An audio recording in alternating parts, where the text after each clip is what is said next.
আল্লাহ সূরা নাহলে বলেছেন, ওয়া নাযালনা আলাইকাল কিতাব, হে নবী আমি আপনার প্রতি এমন একটা কিতাব নাযিল করেছি, তিবিয়ানান লিকুল্লি শাই, যে কিতাব প্রত্যেকটা বিষয়ের ব্যাখ্যা,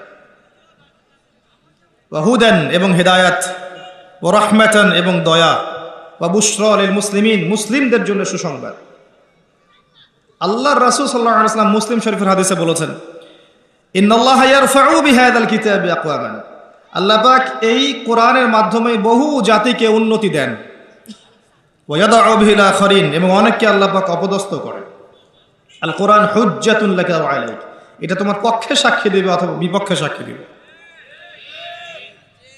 সবকিছু কোরআন এবং হাদিসে আছে। এগুলোকে কেন্দ্র করে যদি আমরা ব্যাখ্যা, বিশ্লেষণ, গবেষণা না করি, তাহলে যুগ এবং জিজ্ঞাসার জবাব খুঁজে পাবো না। অবশ্যই গবেষণায় ভুল হতে পারে, ভুল হলে গবেষক শুধরে নেবেন। তার মানে এই নয় যে কোরআনের আয়াতগুলোর পিছনে যে লেখা আছে লাআল্লাহুম ইয়াতাযাক্কারুন, লাআল্লাকুম তা'কিলুন, লাআল্লাহুম ইয়াকিলুন, এই যে কথাগুলো আছে লাআল্লাহুম ইয়াতাফাক্কারুন, এই কথাগুলোকে আমরা অ্যাভয়েড করতে পারি না। তো যে পয়েন্টটা থেকে এখানে আসলাম, যে এই সূরা আপনাকে মাসিহুদ দাজ্জালের ফিতনা থেকে বাঁচাবে, আর দাজ্জালকে ফলো করবে এরাই। এবং তাদের অবস্থা আজকে বিশ্বের দিকে তাকালে দেখবেন তারা বিশ্বকে রুল করছে, নেতৃত্ব দিচ্ছে। মুসলিমদের ইগোতে লাগে যখন এই কথা বলা হয়, মুসলিমদের আত্মসম্মান বোধে লাগে, ইগোতে লাগে, আত্ম অহমিকায় লাগে, না আমাদেরকে ওরা রুল করছে না। আমাদের 57টা বা 60টার বেশি রাষ্ট্র আছে, সামরিক বাহিনী আছে, আমাদের প্রাকৃতিক সম্পদ আছে, আমাদের অনেক কিছু আছে, আমরাই বিশ্বের সেরা। এটা ভুলে যান, একসময় ছিলাম আমরা বিশ্বের সেরা, এখন আমরা বিশ্বের সেরা নই। কোন দিক থেকে সেরা আমরা? ধর্মতাত্ত্বিক দৃষ্টিকোণ থেকে দেখেন, আজকে মুসলিমদের তাওহীদের মধ্যে শিরকের জয় জয়কার, আজকে মুসলিমদের সুন্নাহর মধ্যে বেদাতের জয় জয়কার। অর্থনৈতিক জীবনে গিয়ে দেখেন, মুসলিমদের হালালের মধ্যে হারামের জয় জয়কার। মুসলিমরা সুদ খাচ্ছে অবলীলায়, ঘুষ খাচ্ছে অবলীলায়, দুর্নীতি করছে, সম্পদ আত্মসাৎ করছে অবলীলায়, মিথ্যা বলছি, চুরি করছি, ডাকাতি করছি, ছিনতাই করছি, ধর্ষণ করছি, জিনা করছি, মাদক খাচ্ছি, পর্নাসক্ত হচ্ছি, ক্যাসিনোতে যাচ্ছি, জুয়া খেলছি, দুনিয়ার প্রতি আসক্ত হয়ে গেছি মুসলিমরাই। কোন দিক থেকে আমরা স্বতন্ত্র, স্বাধীন এবং ইজ্জত, শরাফত লাভ করতে পেরেছি এই বিশ্বে? ধর্মতাত্ত্বিক ক্ষেত্রে আরো দেখবেন আমরা ধর্মের নামে হাজারটা দলে বিভক্ত আছি। পলিটিক্যালি আমরা হাজার দলে বিভক্ত, আমরা সোশ্যালি দেখবেন বিভক্ত, আমরা দিন প্রচারের ক্ষেত্রেও বিভক্ত। দেখবেন এক বক্তা আরেক বক্তার নিন্দা না করতে পারলে পেটের ভাত হজম হয় না। দেখবেন একজন আলেম আরেকজন আলেমকে গালি না দিলে তার দিনের দাওয়াত নাকি হচ্ছে না। এবং এটার দলিল হচ্ছে তা'মুরুনা বিল মা'রুফ ওয়া তানহাউনা আনিল মুনকার। মাশাআল্লাহ। তারপরে খেয়াল করে দেখবেন দুই ভাই, আপন মায়ের পেটের দুই ভাই, দুইটা আলাদা আলাদা পলিটিক্যাল দল করে, কিন্তু দুই ভাই হওয়া সত্ত্বেও এক ভাই আরেক ভাইয়ের প্রতি শত্রুতা পোষণ করছে। প্রত্যেকটা সেক্টরে আপনি যান, সামাজিক, পলিটিক্যাল, ইকোনমিক, ধর্মতাত্ত্বিক, প্রতিটা দেখবেন আমরা সেক্টেরিয়ালি ডিভাইডেড। আমরা বিভিন্ন ধর্ম এবং গোত্রে, দলে এবং উপদলে বিভক্ত, এবং এক একটা দলের শাখা দলও আছে, অনেক উপদলও আছে, এবং সবাই দাবি করছি যে আমরাই হকপন্থী এবং আমরাই জান্নাতের ডিলার, তোমার লিজ লাগলে আসো নিয়ে যাও। তো কোনখানে আমাদের শক্তি?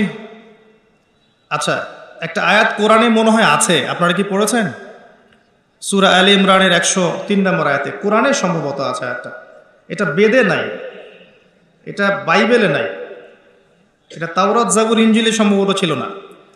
ওয়া'তাসিমু বিহাবলিল্লাহি জামিআন ওয়া লা তাফাররাকু, তোমরা মুমিনরা, ইমানদার যারা আছো, তারা আল্লাহর রজ্জুকে শক্ত করে আঁকড়ে ধরো, একত্রিত হয়ে, ঐক্যবদ্ধভাবে। এই আয়াতটা কি বেদে আছে ভাই?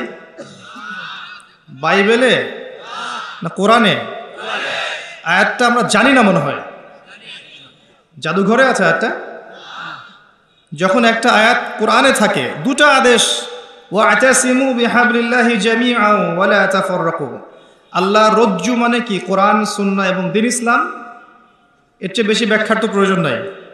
এটাকে আল্লাহ বলেছেন ঐক্যবদ্ধভাবে আঁকড়ে ধরতে। এটার কি তাফসীরের প্রয়োজন হয়? ওয়ালা তাফাররাকু, এবং দলে দলে বিভক্ত হয়েও না তোমরা। বিভক্তিটা কি জনগণ করে? আম জনগণ, যারা ফলোয়ার্স, যারা মুকাল্লিদ, তারা কি বিভক্তির স্রষ্টা? আয়াতটা কোরআনে আছে। একটা আয়াত যখন স্পষ্ট কোরআনে থাকবে এবং আমরা চাক্ষুষ দেখেও পাশ কাটিয়ে যাচ্ছি, এটা কি কোরআনের অবমাননা নয়? এটা কি কোরআনকে বাহাত দিয়ে ধরার চাইতেও বড় পাপ নয়? এটা কি কোরআনকে অজু ছাড়া স্পর্শ করার চেয়েও বড় পাপ নয়? একজন অমুসলিম নাস্তিক মুরতাদ মনে করেন কোরআনকে পুড়িয়ে দিয়েছে, নাউযুবিল্লাহ, বা অবমাননা করেছে, তখন আন্দোলন হয় না? গায়ের রক্ত গরম হয় না? এবং দেখা যায় ওই কোরআনের জন্য তখন জীবন দিতে প্রস্তুত থাকে মুসলিমরা, তাই না? এটা কোরআনে আছে। মুসলিমদেরকে এই আয়াতটা আমল করতে বলা হয়েছে। এরপরে যদি আমরা না করি, তাহলে কে বড় পাপী? ওই অবমাননাকারী কাফের মুরতাদ নাকি আমি? ও তো জানেই না কোরআন কি জিনিস। নিঃসন্দেহে ওরটা বড় পাপ, কিন্তু আমার পাপটাকে ছোট করে দেখার সুযোগ নেই। কোরআনে যখন আল্লাহ বলছেন ওয়ালা তাকরাবু জিনা, জিনার ধার কাছেও যেও না, তারপরেও যুব সমাজ আমরা যাচ্ছি, তাহলে এটা কি কোরআনের অবমাননা নয়?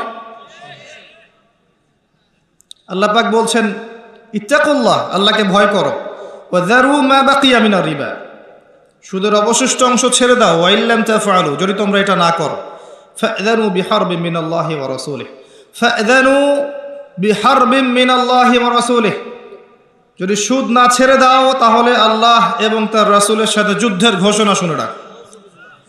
এটা কোরআনে আছে, আমি বানিয়ে বলিনি, এটা ওই কোরআনেই আছে যে কোরআন আপনার বাসায় আছে।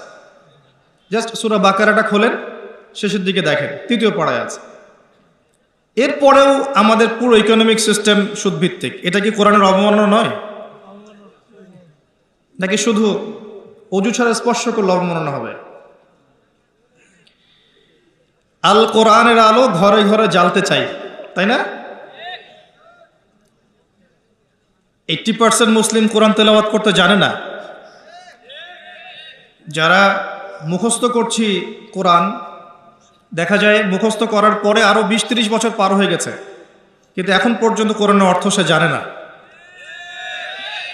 কোরআনের বেশিরভাগ আয়াতগুলোর অর্থ আমরা আমজনতা জানি না। কোরআনের আদেশ পুরো মানতে পারি না, নিষেধগুলোকে বর্জন করতে পারি না। কেউ কেউ আছেন এমন যারা আদেশ কিছুটা মানি ঠিকই, নিষেধকে বর্জন করতে পারি না। কোরআনের দাওয়াত, প্রচার, প্রতিষ্ঠা, আল্লাহর জমিনে আল্লাহর দিন প্রতিষ্ঠার জন্য চেষ্টা করি না। এই বিষয়গুলোকে কোরআন এবং সুন্নাহকে অবমাননা করা হয় কিনা, এর উত্তরটা আপনারা খুঁজবেন অনুগ্রহ করে।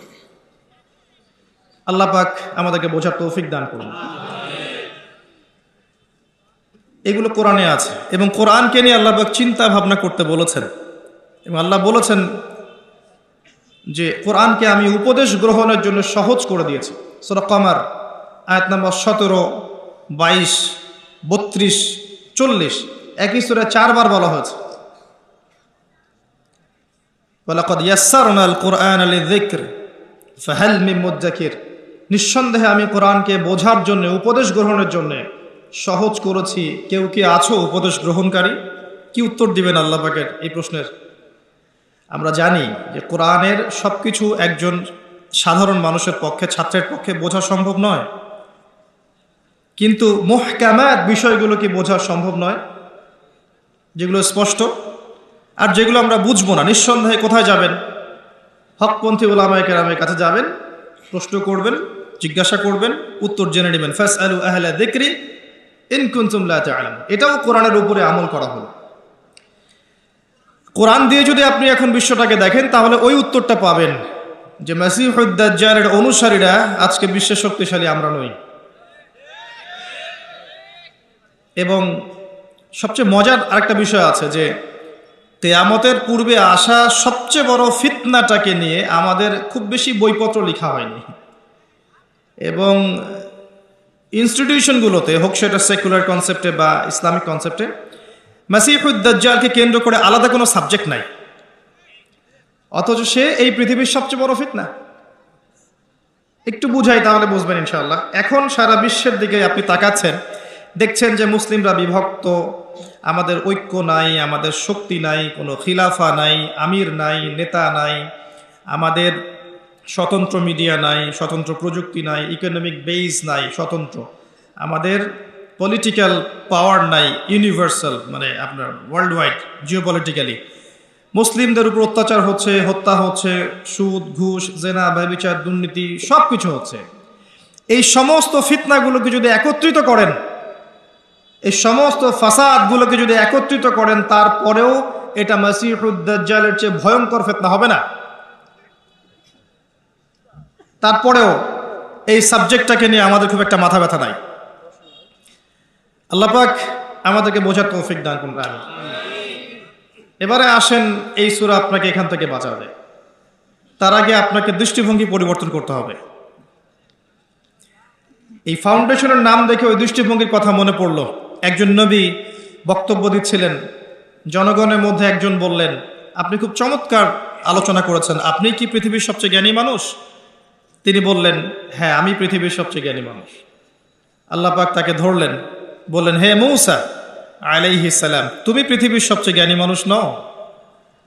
আমার একজন বান্দা আছে যাকে তুমি দুই সাগরের মিলন স্থলে পাবে, যার নাম খিদির অর্থাৎ শ্যামল, সে এই পৃথিবীর সবচেয়ে জ্ঞানী মানুষ। নবী মূসা আলাইহিস সালাম বললেন, আমি তার সাথে দেখা করতে চাই, I want to meet him. আল্লাহ পাক বললেন, মাছ নাও, মাছ, থলের মধ্যে মাছ নাও, যাত্রা শুরু করো। যেখানে গিয়ে দেখবে এই মাছ জীবিত হয়ে গেছে, সেখানেই সেই ব্যক্তির সাক্ষাৎ পাবে। তিনি চলতে লাগলেন। তার সাথে ছিল ইউশা বিন নুন, যিনি পরবর্তীতে নবী হয়েছেন। এক পর্যায়ে তিনি রাস্তা ভুল করলেন এবং ক্লান্ত হয়ে পড়লেন। অনেকদিন বলেছি, জীবনে আপনার চলার পথ যদি ভুল হয়, আপনি দ্রুত ক্লান্ত হয়ে যাবেন। আজকেও যদি আপনার জীবনের চলার পথ আল্লাহ এবং তার রাসূলের আনুগত্যের দিকে না হয়, অতি দ্রুত আপনি ক্লান্ত হয়ে যাবেন, শেষ বয়সে সুইসাইড করে মরতে হতে পারে। যদি আপনার জীবনের চলার পথ আল্লাহর পথে হয়, শেষ বয়সেও আপনি হুঙ্কার ছাড়তে পারবেন ইনশাআল্লাহ। বাংলাদেশে এমন বরেণ্য অনেক ওলামায়ে কেরাম আছেন এবং চলে গেছেন, শেষ বয়সে গিয়েও দেখবেন দিনের জন্য কি মেহনতটাই না করেছে, এবং কমই ঘরানা থেকেই তারা বেশি ছিলেন, আমার অবজারভেশন, এটা আমার মত। ভালো খায়ের এবং কল্যাণ যেখানেই আছে সেখানে আমাদেরকে যেতে হবে এবং তার পক্ষে আমাদেরকে থাকতে হবে। যদি এমন হয় যে আপনার সামনে দাঁড়িয়ে কেউ আপনাকে থাপ্পড় দিয়েছে, কিন্তু যে থাপ্পড় দিয়েছে তার মধ্যে এমন কিছু আছে যেটা উম্মার জন্য কল্যাণকর, তাহলে আপনার এই সৎসাহস থাকা উচিত এটা বলার যে তার মধ্যে খায়ের আছে। এটাই হচ্ছে ওমর রাদিয়াল্লাহু আনহুর মতো মানুষদের সুন্নাহ, যারা মনের দিক থেকে খুব স্বচ্ছ হন, স্পষ্টভাষী হন। যাই হোক, মূসা আলাইহিস সালাম আবারও ফিরে আসলেন, তার সঠিক রাস্তায় ফিরে আসলেন। ওই ব্যক্তির সাক্ষাৎ পেলেন, দেখলেন তিনি একটা সাখরার উপর বসে আছেন, অর্থাৎ পাথরের উপর বসে আছেন। শেষ জামানার সবচেয়ে জ্ঞানী মানুষ যারা হবেন, তাদের চরিত্রটাও পাথরের মতো হতে হবে, সামান্য বাতাসে ঝরে যাবে না। এরপর তিনি তাকে সালাম দিলেন। খিদির আলাইহিস সালাম বললেন, এই জনমানব শূন্য জায়গায় সালাম কোত্থেকে আসলো? নবী মূসা আলাইহিস সালাম বললেন, আমি বানু ইসরাইলের মূসা। তুমি কি বানু ইসরাইলের মূসা? হ্যাঁ, আমি বানু ইসরাইলের মূসা। এর অর্থ হচ্ছে খিদির আলাইহিস সালাম বানু ইসরাইল ছিলেন না। আজকের স্টেট অফ ইসরায়েলকে আমরা বলতে চাই যে তোমরা পৃথিবীর সবচেয়ে জ্ঞানী মানুষ নও। তারা মনে করে যে they are the elite society of the world, তারা এই পুরো মহাবিশ্বেরই এলিট সোসাইটি, বাকি সব হচ্ছে ককরোচ বা তেলাপোকা। তারা এমনটাই মনে করে, তাদের ইগো আছে। কিন্তু আল্লাহ পাক কোরআনে বলছেন সে খিদর আলাইহিস সালাম বানু ইসরাইলের অন্তর্ভুক্ত ছিল না। বানু ইসরাইল কি? তাদের নবী মূসা আলাইহিস সালামকে আল্লাহ পাক বলেছেন তুমি পৃথিবীর সবচেয়ে জ্ঞানী মানুষ নও। খিদর আলাইহিস সালাম যখন তার পরিচয় ব্যক্ত করলেন, তখন মূসা আলাইহিস সালাম বললেন যে আমি কি আপনার সাথী হতে পারি, এই উদ্দেশ্যে যে আল্লাহ পাক আপনাকে যা শিখিয়েছেন সেখান থেকে আপনি আমাকে কিছু শেখাবেন। হাল আত্তাবিউক আলা আন তুআল্লিমানি মিম্মা উল্লিমতা রুশদা, সূরা কাহফ পড়ে দেখেন। ক্বালা, এরপরে খিদর আলাইহিস সালাম বলছেন ইন্নাকা লান তাসতাতিআ মাইয়া সাবরা, হে মূসা তুমি তো আমার সাথে ধৈর্য ধরতে পারবে না। কেমন টিচার, স্টুডেন্ট আসছে শিখতে, টিচার বলছে তুমি তো সবর করতে পারবে না। কি পরিমাণ প্রজ্ঞা থাকলে, কি পরিমাণ দূরদর্শিতা থাকলে একজন শিক্ষক বলতে পারেন তুমি তো ধৈর্য ধরতে পারবে না। আপনি একটা বাচ্চাকে, একটা না 100টা বাচ্চাকে পড়ান 1 বছর, ফাইনাল পরীক্ষার আগে আপনি বলতে পারবেন যে এই 5 জনের মধ্যে ভালো করবে এই কয়জন, এই 10 জন ভালো করবে না, এটা আপনি বলতে পারবেন না। কিভাবে? আপনি কি গায়েব জানেন না? কিভাবে? প্রজ্ঞা, আপনার বাসীরা, আল্লাহর নূর দিয়ে দেখছেন আপনি, এবং এটা আপনার অভিজ্ঞতা।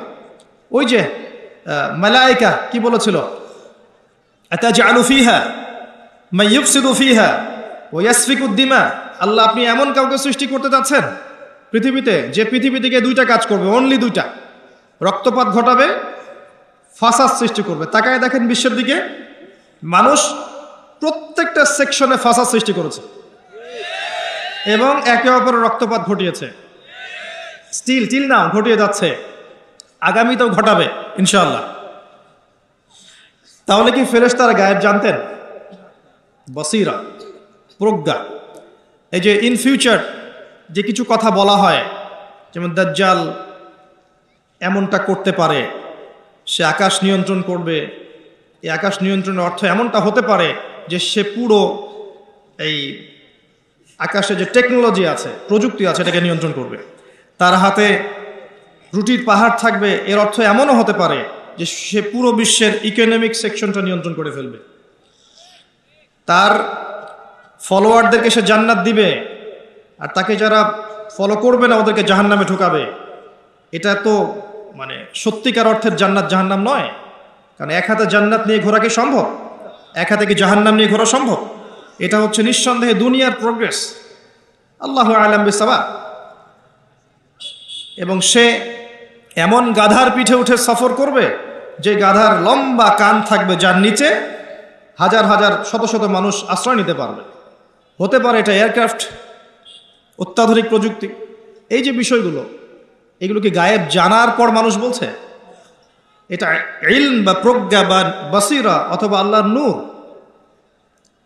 10 বছর আগ থেকে বলা হয়েছে, আমি নিজে উচ্চারণ করেছি মিনিমাম 5 বছর আগে, যে ওয়ার্ল্ড এমন একটা সময়ের দিকে যাবে ইনশাআল্লাহ যখন পেপার মানি বলে কিছু থাকবে না, সব কিছু হবে ক্যাশলেস সোসাইটি। ক্যাশলেস সোসাইটি, কাগজের টাকাহীন একটা সভ্যতা, একটা সমাজ। আপনি ডিজিট পার করবেন, জাস্ট ডিজিট থ্রো করবেন, সংখ্যা থ্রো করবেন, এবং এমন একটা মুদ্রা তারা আপনাকে ধরিয়ে দিবে যেটা আপনি হাত দিয়ে ছুঁইতে পারবেন না, পকেটেও রাখতে পারবেন না। এই যে বিষয়গুলো, এগুলো কি ভবিষ্যৎবাণী না বর্তমান? বর্তমান সম্পর্কে যারা ওয়াকেফহাল নয়, বর্তমান সম্পর্কে যারা ঘুমন্ত, তাদের কাছে কথাগুলো ভবিষ্যৎবাণী মনে হতে পারে, কিন্তু বিষয়গুলো ভবিষ্যৎবাণী নয়। আস্তে আস্তে ওয়ার্ল্ড সেদিকে চলে আসছে। খিদির আলাইহিস সালাম বলছেন ইন্নাকা লান তাসতাতিআ মাইয়া সাবরা, তুমি আমার সাথে ধৈর্য ধরতে পারবে না। এটা কি ভবিষ্যৎবাণী? তার বাসীরা। গল্পের শেষে গিয়ে দেখেন মূসা আলাইহিস সালাম এক্স্যাক্টলি তাই করেছেন, তিনি ধৈর্য ধরতে পারেননি। প্রথমবার এই নৌকাটা কেন ফুটা করলেন, দ্বিতীয়বার এই বাচ্চাকে কেন হত্যা করলেন, তৃতীয়বার এই দেয়ালটা কেন নির্মাণ করলেন বিনা পারিশ্রমিকেই? আমার কথা ধরতে পারছেন? সূরা কাহফ পড়েছেন তো একবার? আলহামদুলিল্লাহ। তো মূসা আলাইহিস সালাম প্রশ্ন করেই যাচ্ছেন, খিদর আলাইহিস সালাম 3 নাম্বার প্রশ্নের পরে বললেন, হাদা ফিরাকু বাইনি ওয়া বাইনিক, তোমার আর আমার এখানেই পার্থক্য, এখানেই বিচ্ছেদ, তোমার সাথে পথ চলা আমার আর হলো না। আল্লাহ নবী সাল্লাল্লাহু আলাইহি ওয়াসাল্লাম বলেছিলেন, যদি সেদিন মূসা আলাইহিস সালাম এত বেশি প্রশ্ন না করতেন তাহলে হয়তো আরো অনেক জ্ঞান জানা যেত। সুবহানাল্লাহ। এরপর তিনি উত্তর দিলেন, আমি এমনি এমনি নৌকা ফুটা করি নাই। নৌকা যদি ফুটা না করতাম তাহলে এই ত্রুটি মুক্ত নৌকাটাকে জলদস্যুরা নিয়ে চলে যেত। যদি বাচ্চাকে হত্যা না করতাম এই বাচ্চা বড় হয়ে বড় কাফের হতো এবং নিজে কুফরি করত, ওর পিতামাতাকেও কাফের বানাতো। আমাদের এখনকার এই যে এথিস্ট প্রজন্মের মতো, এখনকার নাস্তিক জেনারেশনের মতো, নিজেও কাফের হচ্ছে আর জনগণকেও কাফের বানাচ্ছে। এদেরকে যদি খিদর আলাইহিস সালাম পেতেন বাল্য বয়সে হত্যা করতেন। সিম্পল। কারণ তিনি হত্যা করেছেন এমন একজন বালককে যে বড় হয়ে কাফের হতো, আল্লাহ তাকে জানিয়েছিলেন, এবং নিজে তো হতোই, অন্য মানুষদেরকেও করত, পিতা মাতাকেও করত। আর দেয়ালটা নির্মাণ করেছে এই কারণে, ওই দেয়ালের নিচে 2 জন ইয়েতিম বাচ্চার সম্পত্তি আছে যাদের পিতামাতা সলেহ ছিল, সৎ ছিল। পিতামাতা সৎ হলে সন্তানদের ভবিষ্যতের দায়িত্ব আল্লাহ নিজে নিয়ে নেন। এই পিতামাতা কিন্তু বেঁচে নাই, সন্তান ছোট, পিতামাতা সৎ ছিলেন, আল্লাহ খিদর আলাইহিস সালামকে পাঠিয়ে তাদের নিরাপত্তার ব্যবস্থা করলেন। খেয়াল করেছেন? আপনি আমি যদি সৎ হই, আপনার আমার সন্তানকে নিয়ে এত টেনশন করার কিছু নাই। তাদের ভবিষ্যতের দায়িত্ব কে নেবেন? আল্লাহ নিয়ে নেবেন ইনশাআল্লাহ। ওই যে জাফর ইবনে আবি তালিব রাদিয়াল্লাহু আনহু মোতার যুদ্ধে শহীদ হয়েছিলেন, তখন তার বাচ্চারা ছোট ছোট ছিলেন। নবী সাল্লাল্লাহু আলাইহি ওয়াসাল্লাম জড়িয়ে ধরে, এই বাচ্চাদেরকে জড়িয়ে ধরে কেঁদেছেন অঝোর নয়নে। তিনি একজন মানুষ ছিলেন, আর এটা আল্লাহর রহমত যে তিনি কেঁদেছেন কষ্টে।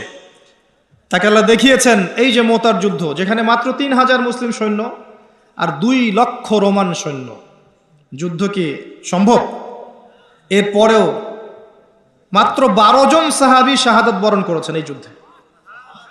3000-এর মধ্যে মাত্র 12 জন, তার মধ্যে 3 জন সেনাপতি, একজন যায়েদ ইবনে হারেসা, নাম মুখস্থ রাখবেন। 2 নম্বর আব্দুল্লাহ ইবনে রাওয়াহা রাদিয়াল্লাহু আনহু, 3 নম্বর জাফর ইবনে আবি তালিব রাদিয়াল্লাহু আনহুম আজমাইন। একজন শহীদ হচ্ছেন, আল্লাহ রাসূলকে দেখানো হচ্ছে, তিনি বলছেন এই মাত্র যায়েদ শহীদ হলো, এই মাত্র আব্দুল্লাহ বিন রাওয়াহা শহীদ হলো, এই মাত্র জাফর শহীদ হলো। এখন পর্যন্ত নবী সাল্লাল্লাহু আলাইহি ওয়াসাল্লামকে যদি আমরা সালাম জানাই, দরুদ পড়ি, আল্লাহর ফেরেশতারা এই দরুদগুলো কালেক্ট করে নবী পর্যন্ত পৌঁছে দেন। তো জাফর রাদিয়াল্লাহু আনহুর শাহাদাতের সময় নবী সাল্লাল্লাহু আলাইহি ওয়াসাল্লাম খুব কষ্ট পেয়েছেন,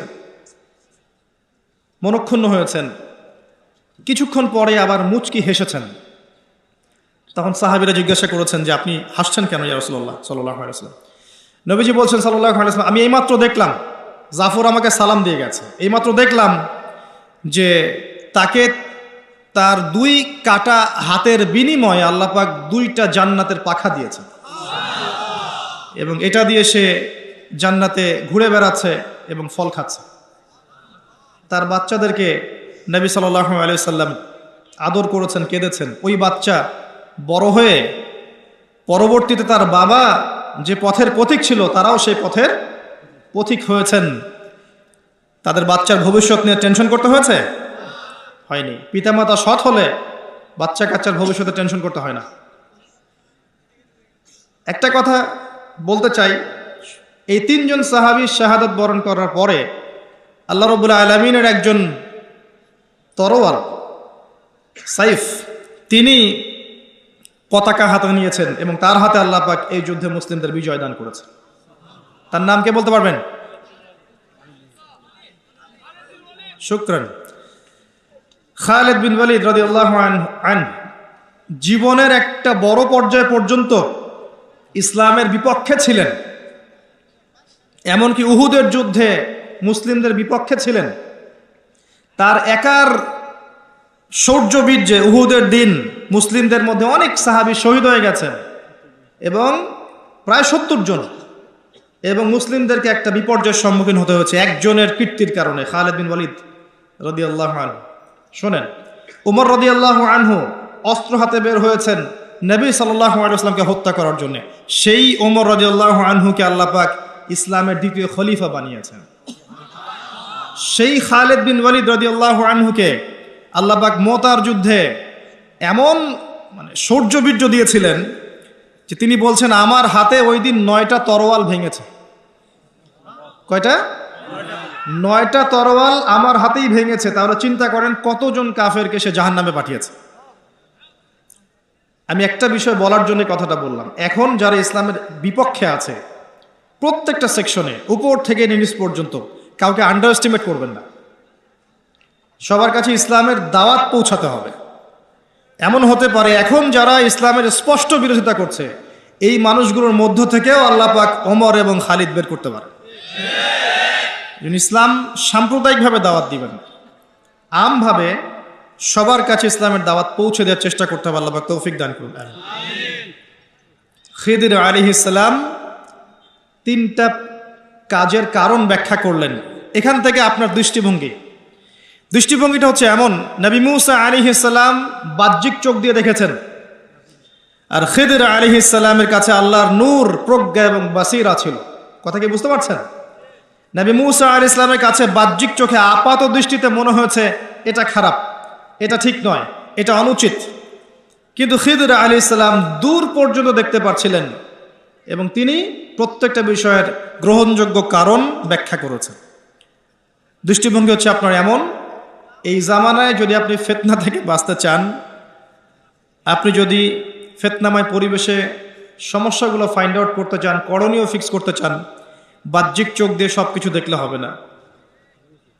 খিদির আলাইহিস সালামের মতো হৃদয়ের চোখ উন্মুক্ত করতে হবে, হৃদয়ের কান উন্মুক্ত করতে হবে এবং কলব দিয়ে উপলব্ধি করার চেষ্টা করতে হবে। আল্লাহ পাক তৌফিক এনায়েত করুন। সূরা কাহফ এই দৃষ্টিভঙ্গি নিয়ে পড়ার চেষ্টা করবেন। ইসলাম, বর্তমান বিশ্ব, বর্তমান অর্থনীতি, বর্তমান রাজনীতি, বর্তমান পরিস্থিতি, ফিতনা ফাসাদ সবগুলোকেই শুধু বাহ্যিক চোখ দিয়ে দেখলে আপনি ভুল করবেন। বাহ্যিক চোখ দিয়ে দেখা শিখিয়েছে পশ্চিমা সভ্যতা। তারা মানব জাতিকে শিখিয়েছে যে জ্ঞান সেটাই যেটা পরীক্ষা নিরীক্ষা পর্যবেক্ষণের মাধ্যমে লাভ করা যায়, এর বাইরে জ্ঞানের কোনো অস্তিত্ব নেই। কাদের সুন্নাহ? সূরা বাকারাতেই আছে, ওয়াইজ কুলতুম ইয়া মূসা, যখন তোমরা বলেছিলে হে মূসা, লান নুমিনা লাক হাত্তা নারাল্লাহা জাহরা, ততক্ষণ পর্যন্ত আমরা তোমার প্রতি ঈমান আনবো না যতক্ষণ না আল্লাহকে চাক্ষুষ দেখছি আমরা। এই যে চাক্ষুষ দেখার দর্শন কোত্থেকে আসছে? ওদের থেকেই আসছে। এখনো পৃথিবীতে ওরাই এই দর্শন দিয়ে যাচ্ছে, আর দর্শন সম্পর্কে আমার চেয়ে তারা ভালো জানে না, আমি তাই মনে করি। কারণ এই সাবজেক্টে আমি নিজে পড়াশোনা করেছি। তাদের দর্শন আমি আপনাকে খুব সুন্দর করে ব্যাখ্যা করতে পারবো ইনশাআল্লাহ। তাদের দর্শন এটা, তারা পুরো বিশ্বকে শিখিয়েছে, বুঝিয়েছে চাক্ষুষ যা দেখবেন সেটাই সত্য। যেমন আপনি চাক্ষুষ দেখছেন যে মানুষ মঙ্গল গ্রহে যাচ্ছে, পানির সন্ধান করছে, অতএব আপনি বিশ্বাস করে নেন যে পৃথিবী টিকুক আর না টিকুক আমরা ভবিষ্যতে মঙ্গল যাচ্ছি ইনশাআল্লাহ। এবং বিভিন্ন গ্রহে তারা প্রাণের সন্ধান করছে এবং আমাদেরকে বোঝাচ্ছে এলিয়েন আছে বিভিন্ন গ্রহে। এলিয়েনে তারা বিশ্বাস করবে, কিন্তু মালায়েকা আল্লাহর ফেরেশতায় তারা বিশ্বাস করবে না। কারণ কি? আল্লাহর ফেরেশতা চোখে দেখা যায় না, আর কিছু কিছু প্রাণীকে ওরা এলিয়েনের শেপ দিয়েছে, এটা চোখে দেখা যায় শুনলাম, জানি না ঘটনা সত্য না মিথ্যা। আর আমি মনে করে নেই যে তারা যতগুলো কথা বলে তার 90% কথাই মিথ্যা বলে। ঠিক ওই রকম যে আয়াতুল কুরসি পড়ে ঘুমাতে হয়, আয়াতুল কুরসি পড়ে ঘুমাতে হয়, তাহলে একজন মালাক এসে আপনাকে পাহারা দিবেন, হেফাজত করবেন। এই হাদিসটা কে বর্ণনা করেছে বলেন? ইবলিস। হ্যাঁ, নবী করিম সাল্লাল্লাহু আলাইহি ওয়াসাল্লাম বলেছেন সে যা বলে সে সব কথা মিথ্যাই বলে, কিন্তু এই কথাটা সে সত্য বলেছে। তো তাদের ব্যাপারে আমার দৃষ্টিভঙ্গি এরকমই। তো চাক্ষুষ যা দেখবে তাই বিশ্বাস করবে। এই কারণে সারা বিশ্বে এমন একটা দর্শন সৃষ্টি করেছে যে মুসলিমদের মধ্যে এখন ব্রেইন ওয়াশিং ফিলোসফি চলছে। মুসলিমরাও চাক্ষুষ না দেখলে কিছু বিশ্বাস করতে চায় না। স্পেশালি এই জেনারেশনকে, এই ইয়াং জেনারেশন যারা আছে, এদেরকে বোঝানো একটা বিষয় খুব কঠিন, কারণ তারা চাক্ষুষ দেখতে চায়, প্রমাণ চায়, এভিডেন্স চায়। যেমন শিখিয়ে দিয়েছে এই মহাবিশ্ব সৃষ্টি হয়েছে বিগ ব্যাং থেকে, তাই না? মহাবিস্ফোরণ থেকে। এর বাইরে তারা কিছু বিশ্বাস করবে না। কিন্তু আমরা যখন কোরআন থেকে দলিল দিচ্ছি, আল্লাহ পাক সূরা আম্বিয়া এর 30 নম্বর আয়াতে বলেছেন যে আওয়ালাম ইয়ারাল্লাযীনা কাফারু আন্না সামাওয়াতি ওয়াল আরদা কানাতা রাতকান ফাফাতাকনাহুমা। কাফেররা কি লক্ষ্য করে দেখে না যে আসমান সমূহ এবং জমিন একটা বিন্দুর মধ্যে ছিল, একসাথে ছিল, একত্রিত ছিল। ফাফাতাকনাহুমা, এরপর আমরা এটাকে পৃথক করে দিয়েছি। আমি আল্লাহ এটাকে পৃথক করে দিয়েছি। এই যে বিগ ব্যাং এর দলিল সূরা আম্বিয়া পাওয়া গেল। এভাবে দিলে ইয়াং জেনারেশন বিশ্বাস করছে। যদি নাসা বলে যে পৃথিবী থেকে লক্ষ কোটি আলোকবর্ষ দূরে একটা গ্রহের সন্ধান পাওয়া গেছে, হীরা দিয়ে তৈরি, জহরত দিয়ে তৈরি, সোনা দিয়ে তৈরি, রূপা দিয়ে তৈরি, ওখানে হুর পড়ি আছে, ইত্যাদি ইত্যাদি, আগামী দিন এই বিশ্ব ঢালাওভাবে প্রচার করবে হ্যাঁ এটা ঘটনা সত্য। আল্লাহ পাক শুধু কোরআনেই নয়, তাওরাত, জাবুর, ইনজিলেও বলেছিলেন যে জান্নাত একটা জিনিস আছে, মুত্তাকিদের জন্য আল্লাহ পাক প্রস্তুত করেছেন। এই সভ্যতা এটা বিশ্বাস করবে না, কারণ সে চাক্ষুষ দেখেনি এখন পর্যন্ত। এই যে দর্শন লান নুমিনা লাকা হাত্তা নারাল্লাহা জাহরা, এটা নতুন দর্শন নয়, এটা প্রাচীন দর্শন। এরা নতুনত্ব দিয়েছে। কিন্তু এখানে মনে রাখবেন, আপনার ঈমানের প্রতিটা পিলার অদৃশ্যে বিশ্বাস। কিসে বিশ্বাস? আল্লাহ যদি চোখের সামনে থাকতেন, ফেরাউনও তাকে সেজদা করত। তাহলে এই আয়াত কোথায় যেত? লিনাবলুয়াকুম আইয়ুকুম আহসানু আমালা। আল্লাহ পাক পৃথিবীতে পাঠিয়েছেন পরীক্ষা করার জন্য যে আমাদের মধ্যে আমলে কে উত্তম। আল্লাহ যদি চোখের সামনে থাকতেন, ফেরেশতারা আমাদের চোখের সামনে থাকতো, মানুষ আজরাইলকে দেখতে পায়, মালাকুল মউতকে দেখতে পায়, তাহলে কি পাপ করে? পরীক্ষা হয়। সিম্পল। এটা বোঝার জন্য পিএইচডি করার দরকার আছে? এখন এগুলো বোঝায়। ইমানের 6 পিলার প্রতিটাই গায়ে। আল্লাহকে দেখতে পাই না, বিশ্বাস করতে হবে। মালায়েকাকে দেখি না, এই জায়গা মালায়েকা ঘিরে রেখেছেন, দেখি না, বিশ্বাস করতে হবে। আগের আসমানি কিতাব একটাও দেখি নাই। ইভেন অনেক মুসলিম তো কোরআনও দেখে নাই। এমনও মুসলিম আছে কোরআন দেখে নাই, জানে যে একটা কোরআন বলে একটা কিতাব আছে, বাবা মারা গেলে খুলে পড়তে হয় বা হুজুরকে ডেকে আনে পড়াতে হয়। নিজে পড়ার তো তৌফিক হয় নাই, হুজুরকে ডেকে এনে পড়াতে হয়। আর এক শ্রেণীর মাশাআল্লাহ সেরকম মানুষও বের হয়েছে, কনটাকে পড়ে দিবে, পকেট ভর্তি করে বাসা চলে আসবে। সেও চিন্তা করেছে যাক একে বাগে পাওয়ার এটাও একটা বুদ্ধি। এরকম পরিণত হওয়া উচিত। যেমন সন্তান তেমন পরিণতি হয়েছে। যাই হোক, আসমানি কিতাব সব আমরা দেখি নাই, বিশ্বাস করতে হবে। নবী রসুলগণ সবাইকে দেখেছেন? আমাদের নবীকেও তো দেখি নাই, দেখেছি? বিশ্বাস করতে হবে। ওয়াল ইয়াউমিল আখির, পরকালের জীবন, কবরের আযাব, ঠিক আছে, পুনরুত্থান, মিজান, পুলসিরাত, জান্নাত জাহান্নাম দেখেছি? বিশ্বাস করতে হয়। ওয়াল কদরি খাইরিহি ওয়া শাররিহি, তাকদীরের ভালো মন্দ দেখেছি? বিশ্বাস করতে হয়। এই যে ঈমানের 6 পিলার, গায়েব নয়? অবশ্যই গায়েব। এই গায়েবের উপর যারা বিশ্বাস করছে এরাই হচ্ছে মুত্তাকি। যালিকাল কিতাব লা রাইবা ফিহি হুদাল লিল মুত্তাকিন আল্লাযীনা ইউমিনুনা বিল গায়ব। কারা মুত্তাকি? যারা এই গায়েবে বিশ্বাস করে, ঈমানের 6 পিলারে বিশ্বাস করে। আসেন, এই জ্ঞানতাত্ত্বিক দর্শনটা ঠিক করেন আগে। জ্ঞান আল্লাহর পক্ষ থেকে আসে। কার পক্ষ থেকে আসে? ওয়াকুলিল হাক্কু মির রাব্বিকুম, এই সূরাতেই আছে 29 নম্বর আয়াতে। ওয়াকুলিল হাক্কু মির রাব্বিকুম, হক সেটাই যেটা তোমার রবের পক্ষ থেকে নাজিল হয়। সুবহানাল্লাহ। হক, সত্য মিথ্যা, ন্যায় অন্যায়, ভালো মন্দের মানদণ্ড সেটাই যেটা তোমার রবের পক্ষ থেকে নাজিল হয়েছে। কি নাজিল হয়েছে রবের পক্ষ থেকে? মানুষের মস্তিষ্ক প্রসূত বিদ্যা, বুদ্ধি, দর্শন, কনস্টিটিউশন, কি নাজিল হয়েছে? আল্লাহর কিতাব। যখন তাওরাত নাজিল হয়েছিল, তাওরাতই ছিল হক। যখন জাবুর নাজিল হয়েছিল, জাবুরই ছিল হক। যখন ইনজিল নাজিল হয়েছে, ইনজিলই ছিল কি?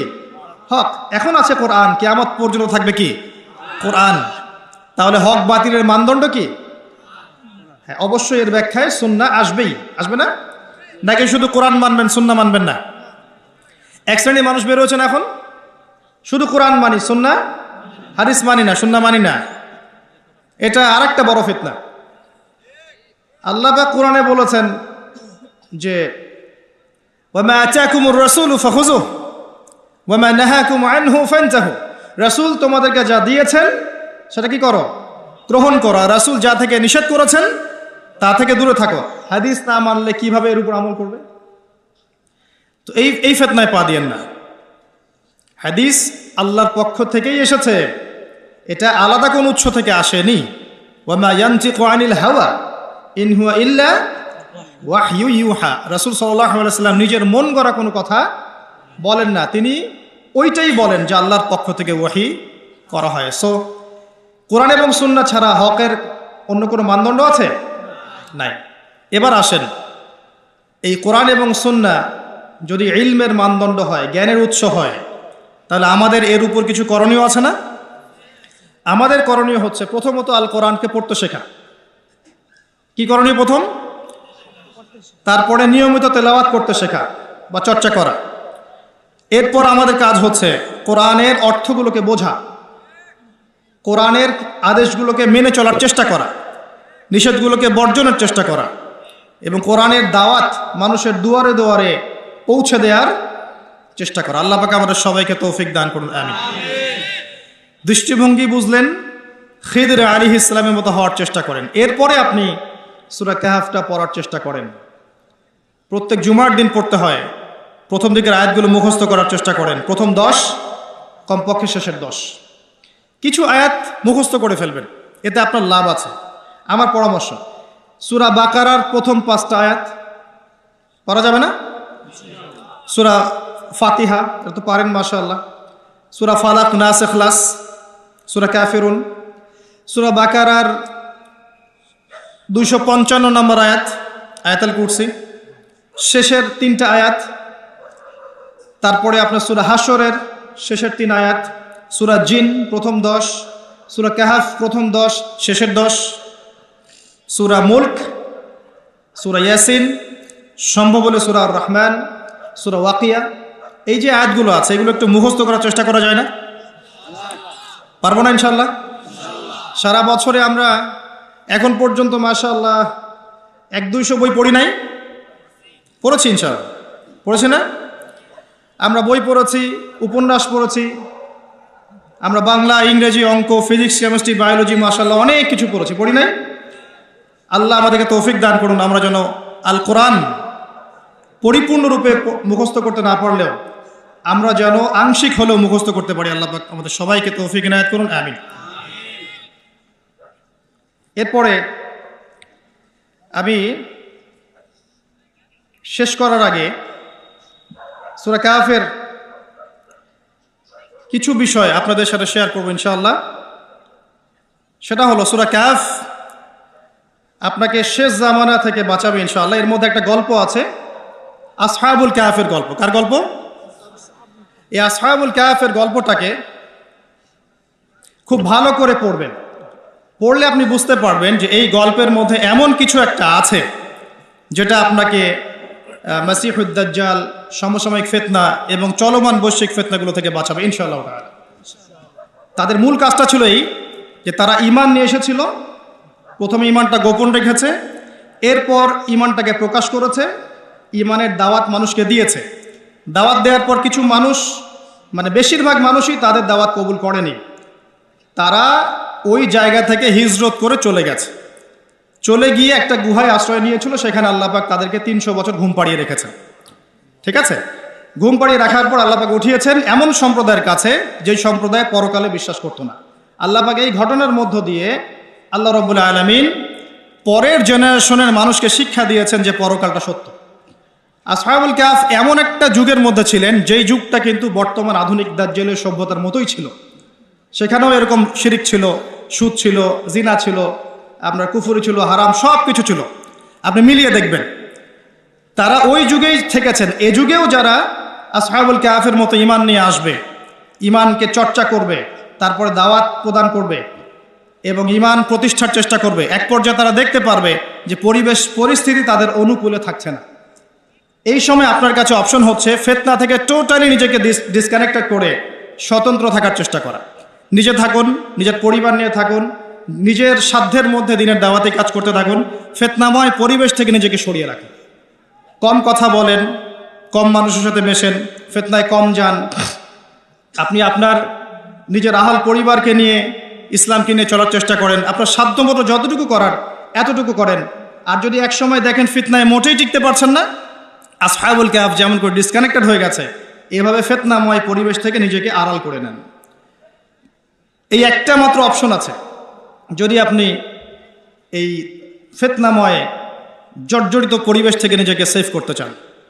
প্রথমেই ওই লেভেলে যাওয়ার প্রয়োজন নেই, প্রথমে আগে তাদের মতো ইমান নিয়ে আসেন, এরপরে ইমানের চর্চা করেন, ইমান প্রচার করেন, দিনের প্রচার প্রসার প্রতিষ্ঠার চেষ্টা করেন, সমস্যা আসলে ফেস করতে থাকেন। একটা পর্যায়ে গিয়ে যদি দেখেন যে আপনি কোনোভাবেই ফিতনাময় পরিবেশে টিকতে পারছেন না, তখন সেখান থেকে আপনি সরে যান। সরে গিয়ে নিজে, নিজের পরিবার এবং আপনার মতো করে যারা চিন্তা করে তাদের সাথে মিলেমিশে থেকে দিন নিয়ে টিকে থাকেন। তারপরেও ফিতনাময় পরিবেশে চলে যায় না। এছাড়া আপনার কাছে বৈশ্বিক ফিতনাময় পরিবেশ থেকে বাঁচার কোনো অপশন আছে বলে আমার জানা নেই। আর মাসিহুদ দাজ্জালের ফিতনা থেকে আল্লাহ পাক আপনাকে এই সূরার মধ্য দিয়ে বাঁচাবে এভাবেই, যদি আপনি আসহাবুল কাহফের মতো ইনিশিয়েটিভগুলো নিতে পারেন। আদারওয়াইজ এই সূরা পড়েও মাসিহুদ দাজ্জালের ফিতনা থেকে বাঁচা যাবে না।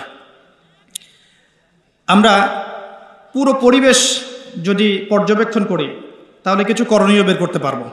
এই করণীয়গুলো এক কথায় বলে আমি আমার আলোচনা গুটাচ্ছি, কারণ অনেক বেশি কথা বললে মনে রাখতে পারবেন না। আমি আমার ক্ষুদ্র জ্ঞানে যা বুঝতে পারছি আমি আপনার সাথে শেয়ার করছি। আমার কথায় যদি ভুল থাকে এটা আমার পক্ষ থেকে, সঠিক হল আল্লাহর পক্ষ থেকে। এবং আপনার কাছে শোনার পরে পর্যালোচনা করে যদি মনে হয় কথাগুলো ঠিক আছে তাহলেই কেবল গ্রহণ করবেন, অন্যথায় করবেন না। আমার মনে হয় এই পরিবেশে টিকে থাকতে হলে আপনাকে আমাকে প্রথমত ইলম অর্জন করতে হবে। কি করতে হবে? ইলম অর্জন করতে হবে। এই ইলম অর্জন একা একা করা যায় না, ওস্তাদ লাগবে। হকপন্থী ওস্তাদদের কাছে যাবেন, কনস্ট্রাকটিভ সিলেবাসে পড়াশোনা করবেন। এবং আমি এই সিলেবাস নিয়ে অনেক কথাই পর্যন্ত বলেছি, এগুলো দেখে নেবেন। আপনি যেদিকেই পড়াশোনা করেন না কেন, আপনি এমনভাবে পড়াশোনাটা গুছিয়ে নেন যাতে আপনি আপনার জ্ঞান দিয়ে এই যুগের খিদির হতে পারেন। আর খিদির আলাইহিস সালাম হতে হলে শুধু বইপত্র মুখস্থ করলেই হবে না, আল্লাহর কি লাগবে? আল্লাহর নূর আর বাসিরা লাগবে। এই জন্য মনের মধ্য থেকে সমস্ত হিংসা, বিদ্বেষ, গীবত, তোহমত, রিয়া, অহংকার, সমালোচনা, সংস্কৃতি ত্যাগ করতে হবে। অনেক বড় ডিগ্রি আছে দারুল উলুম থেকে, কেমব্রিজ, অক্সফোর্ড, হার্ভার্ড থেকে, মনের মধ্যে অহংকার আছে, এই মনের মধ্যে, এই কলবের মধ্যে আল্লাহর নূর কখনো আসবে না। তো আত্মশুদ্ধি অর্জন করা, তো জ্ঞান অর্জনের সাথে ওস্তাদের সোহবত এবং আত্মশুদ্ধি অর্জন করা। আত্মশুদ্ধি অর্জন করতে হলে বেশি বেশি ফরজের সাথে নফল করতে হবে, কোরআন তেলাওয়াত বেশি বেশি করতে হবে, বোঝার চেষ্টা করতে হবে, দান সাদাকা বাড়াবেন, রোজার পরিমাণ বাড়ানোর চেষ্টা করবেন। আপনি আরও চেষ্টা করবেন যাতে করে আপনার পরকাল কেন্দ্রিক স্মরণটা বেশি হয়, আল্লাহর জিকির বেশি করে করতে পারেন, আল্লাহ রাব্বুল আলামিনকে ডাকেন বেশি, দোয়া করেন বেশি। দেখবেন ইনশাআল্লাহ তাআলা আপনার কলব ও খিদর আলাইহিস সালামের মতো নূরান্বিত হবে ইনশাআল্লাহ তাআলা। ইলম অর্জনের পরে আমাদের কাজ হবে ইলম অনুযায়ী আমল করা। সোহবতে যাব, তাজকিয়া অর্জন করব, মাশাআল্লাহ, ঠিক আছে। ইলম অনুযায়ী আমল করার চেষ্টা করা। আল্লাহ পাক আমাকে এবং আপনাদের সবাইকে তৌফিক ইনায়াত করুন, আমিন। এরপরে আমাদের কাজ হবে হালাল রিজিক তালাশ করা। হারাম থেকে বের হয়ে এসে হালাল রিজিকগুলো তালাশ করা। ছোট্ট একটা জবই যদি করেন কোনো আফসোস করবেন না যদি সেটা হালাল হয়। যদি ছোট্ট একটা ব্যবসা করেন মোটেও মনক্ষুণ্ণ হবেন না যদি সেটা হালাল হয়। আপনার হালাল রিজিকে আল্লাহ পাক বারাকা দিবেন ইনশাআল্লাহ। আর হারাম রিজিকের পরিণাম কি হয় সেটা আমার চেয়ে আপনারা ভালো জানেন। হারামে যাবেন না, হালালে থাকেন। এরপরে আপনি আদর্শ একটা পরিবার গড়ে তোলার চেষ্টা করবেন। পরিবারের লোকজন যদি আপনার কথা শোনে আলহামদুলিল্লাহ, যদি না শোনে, ওয়াজ করতে করতে বোঝাতে বোঝাতে শুনছেই না একবারে, আপনি স্বতন্ত্র একক পরিবার গঠন করেন, দিন নিয়ে টিকে থাকেন, সিম্পল। এরপরে আপনি যেটা করবেন, আল্লাহ পাক আপনাকে আমাকে যে সামর্থ্য দিয়েছেন, কাউকে বলার, কাউকে বোঝার, কাউকে লিখার, কাউকে সংগঠিত করার। এক এক মানুষকে আল্লাহ পাক এক এক প্রতিভা দিয়েছেন, কাউকে জ্ঞান দিয়েছেন। এই প্রতিভাগুলোকে দ্বীন ইসলামের খেদমতে কাজে লাগানোর চেষ্টা করা যায়। যেমন প্রত্যেকের জীবনে একটা প্রজেক্ট থাকতে পারে। কেউ একজন একটা স্কুল করেছে, এটাই তার প্রজেক্ট। কেউ মাদ্রাসা করেছে, কেউ একজন মসজিদ প্রতিষ্ঠা করেছে, কেউ দেখা গেছে অসহায় মেয়েদেরকে নিয়ে কাজ করেছে, কেউ ইসলামিক কোনো এনজিও করেছে, কেউ ইসলামিক কোনো ইকোনমিক সিস্টেম লঞ্চ করেছে, ঠিক আছে, কেউ মানব সেবামূলক কাজ করছে, কেউ পলিটিক্স করছে, সেখানে গিয়েই মানুষের খেদমত করার চেষ্টা করছে। এক এক মানুষ এক একভাবে দিনের খেদমত করতে পারে এবং সবাই যার যার জায়গা থেকে দিনের খেদমত করতে পারে। আল্লাহ পাক তৌফিক দিয়েছেন এবং আমাদেরকে যেন তৌফিক দান করেন, আমিন। তো সবাই সবার প্রতিভাটাকে আগে ফাইন্ড আউট করে আমার মধ্যে কি প্রতিভা আছে। বলতে পারলে বলেন, লিখতে পারলে লিখেন, ঠিক আছে, ভালো কোনো অ্যাসোসিয়েশন করতে পারলে সেটা করেন, যেটা করে আপনার দেশের জাতির উম্মার উপকার হবে সেটাই করেন। এতে করে দেখবেন ইসলাম ঐক্যবদ্ধভাবে এগিয়ে যাবে ইনশাআল্লাহ। আল্লাহ পাক তৌফিক এনায়েত করুন, আমিন। আরেকটা কাজ করবেন, পরবর্তী জেনারেশন যারা আসবে, আমাদের বাচ্চা কাচ্চা যারা আসছে, এদেরকে এমনভাবে মানুষ করতে হবে যেন এরা আগামী বিশ্বটাকে ডিল করতে পারে। আমরা যা পারি নাই ওরা যেন সেটা করতে পারে। আল্লাহুম্মা আমিন। আল্লাহ তৌফিক দান করুন। আর সবশেষ একটা কাজ করতে হবে, সেটা হলো উম্মার মাঝে বিভক্তি ছড়ানো যাবে না, সবাইকে ঐক্যবদ্ধ করার চেষ্টা করতে হবে, সবাইকে নিজের ভাই মনে করতে হবে। যে যার জায়গা থেকে ঐক্যের চেষ্টা করলে পরে ইনশাল্লাহ আজ হোক আর কাল হোক দেখবেন একটা ইউনাইটেড প্ল্যাটফর্ম গড়ে উঠবেই ইনশাল্লাহ। একটা দেশের সরকার, প্রশাসন, জনগণ, আলেম ওলামা, যুবক সমাজ, মেয়েরা, শিশুরা সবাই মিলেই হচ্ছে একটা বডি, একটা শরীর। একটা অংশে আঘাত পেলে আর এক অংশ সেই ব্যথা অনুভব করবে। সবাই সবার বন্ধু, কেউ কারো শত্রু নয়। সবাইকে নিয়েই যখন আপনি আগাবেন দেখবেন বিশ্বের মানচিত্রে বাংলাদেশ একটা শক্তিশালী মুসলিম কান্ট্রি হিসেবে এগিয়ে যাবে ইনশাআল্লাহ আযজা ওয়া জাল্লা। সব দেশ যদি এভাবে চিন্তা করে তখন সারা বিশ্বে একটা ইসলামিক বড় বেজ এবং প্ল্যাটফর্ম তৈরি হবে ইনশাআল্লাহ। তখন গিয়ে দেখবেন আমরা ঐক্যবদ্ধভাবে ওদের বিরুদ্ধে লড়তে পারছি, আদারওয়াইজ পারবো না। আল্লাহ পাক আমাদের কথাগুলোর গভীরতা বোঝার তৌফিক দান করুন, আল্লাহুম্মা আমিন। আল্লাহ পাকের কাছে দোয়া করছি, আল্লাহ পাক আমাদের সবাইকে পবিত্র কোরআন এবং সুন্নাহ অনুযায়ী জীবনযাপন করার তৌফিক ইনায়াত করুন, আমিন। আমাদের যুব সমাজকে আল্লাহ পাক দিনের জন্য কবুল করুন। আমাদের মা বোনদেরকে আল্লাহ পাক খাস পর্দায় থাকার তৌফিক দান করুন, দিনের খেদমত করার তৌফিক দান করুন। আল্লাহ পাক আমাদের বাচ্চা কাচ্চাদেরকে মানুষের মতো মানুষ করার তৌফিক ইনায়াত করুন। আল্লাহ পাক আমাদের প্রশাসন, সরকার, জনগণ সবাইকে হেদায়েত নসিব করুন। আলেম ওলামার মাঝে আল্লাহ পাক ঐক্য দান করুন। আল্লাহ রাব্বুল আলামিন আমাদের হায়াতে এবং রিজিকে বারাকা দান করুন। আল্লাহ পাক আমাদের মধ্যে যারা অসুস্থ আছে সবাইকে আল্লাহ পাক শেফায়ে কামেলা দান করুন। যারা মারা গেছেন আল্লাহ পাক সবাইকে মাফ করে দিন, আল্লাহুম্মা আমিন। সর্বোপরি আল্লাহ পাক আমাদেরকে যে যার জায়গা থেকে দিন ইসলামকে এগিয়ে নিয়ে যাওয়ার তৌফিক ইনায়াত করুন, আমিন। একদিনের মাহফিল নয়, বরং 365 দিনের পাক্কা মুসলিম বানিয়ে দিন, আল্লাহুম্মা আমিন। আকুলু কওলি হাযা আস্তাগফিরুল্লাহ লি ওয়া লাকুম ওয়া লিসাইরিল মুসলিমিন। বারাকাল্লাহু লানা ওয়া লাকুম বিল আয়াতিল হাকীম ইন্নাহু তাআলা জাওয়াদুন কারীম রাউফুর রহিম। সুবহানাকাল্লাহুম্মা ওয়া বিহামদিক আশহাদু আল্লা ইলাহা ইল্লা আনতা আস্তাগফিরুকা ওয়া আতুবু ইলাইক। আসসালামু আলাইকুম ওয়া রাহমাতুল্লাহি ওয়া বারাকাতুহু।